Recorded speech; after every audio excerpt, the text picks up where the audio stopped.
E3 2017 wasn't amazing for JRPG fans this year, but that doesn't mean it's without a few great JRPG announcements inserted between the usual E3 stuff. There were a few good surprise announcements in Nintendo's show, and other trailers for big titles sprinkled throughout the week of E3 that still made it a fun week to be looking out for games news. There are certainly some JRPGs deserving of hype that had me either excited for their story, gameplay, or long-off releases that I'll be keeping in mind for a while, so here's a list of what I was personally excited by during E3 this year.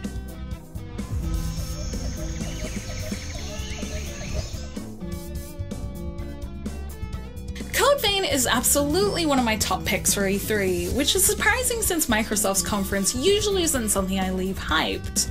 Code Vein has been described as anime Dark Souls by a few, and I'm completely okay with that as someone who hasn't played Dark Souls despite being interested in it. Code Vein seems like the version of this game style that will get me in, with its cool but dark aesthetic and weird character designs featuring unique facial aesthetics. Best of all, despite being announced during Microsoft's conference, it is coming to PS4 as well, meaning I can play it without buying a new console. While it's not supposed to be out until next year, it's definitely high on my list of new games I want to try. Speaking of games that aren't going to be out for a bit, Kingdom Hearts 3 finally got a beautiful new trailer that makes it look much more complete than it has in a lot of its older trailers. This one had intriguing story, fast action gameplay, and gorgeous looking spells and attacks that reminded me of some of the reasons I'm excited about Kingdom Hearts 3. It's hard not to be a little jaded about a game that's taking this long to come out, but I have a good feeling that Kingdom Hearts 3 will be good after this trailer, and I hope that this trailer is a representation of how the final game will be, as it looks like the Kingdom Hearts I remember loving when I was first discovering JRPGs. Ever since I noticed how the Dissidia Final Fantasy arcade controls were suspiciously similar to PS4 controllers, I've been hoping that it would come to consoles. Dissidia Final Fantasy NT is the arcade game but with a story mode featuring many popular Final Fantasy characters, and the fun 3-team battles that put these iconic characters up against each other.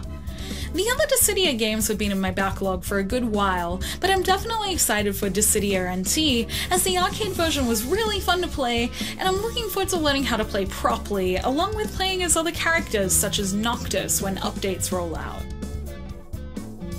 It might only be Final Fantasy XV DLC, but I'm incredibly happy to see that episode Prompto will still be coming out later this month, and is supposedly a little longer than episode Gladiolus was.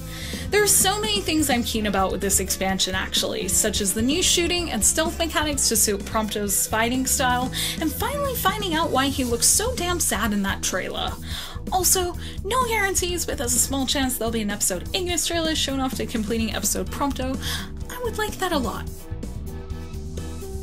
In general, Nintendo had a really solid E3 show this year, with little announcements such as Fire Emblem Warriors and multiple Mario-related games looking cool. The coolest announcement from Nintendo for me was the brief announcement of a core Pokemon game coming to the Switch. It may not be coming soon, but I've been trying to get back into the Pokemon series with no success yet, and I hope that Pokemon Switch may be the re-entry point to the series I'm looking for. It might be a while, but it's an announcement that I think is well worth being intrigued about, with a series as big as Pokemon coming to a new console. A few people have suggested that since I enjoyed Final Fantasy XV so much, I may enjoy the openness found in Xenoblade. I tend to think this is correct now, as the trailer for Xenoblade Chronicles 2, with its big grassy feels and fantasy stories, appealed to me a lot and is definitely in my top games for E3 2017.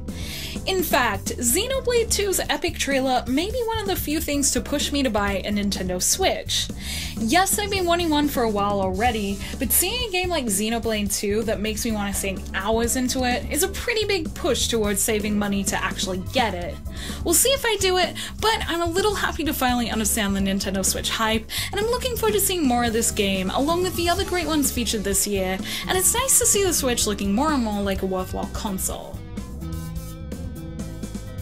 Thank you for watching my video. Let me know in the comments below what your favorite JRPG or game in general was from E3 and what you thought E3 was missing. I was hoping for a Persona 5 dance game, but E3 is probably not the place for that, so it's cool.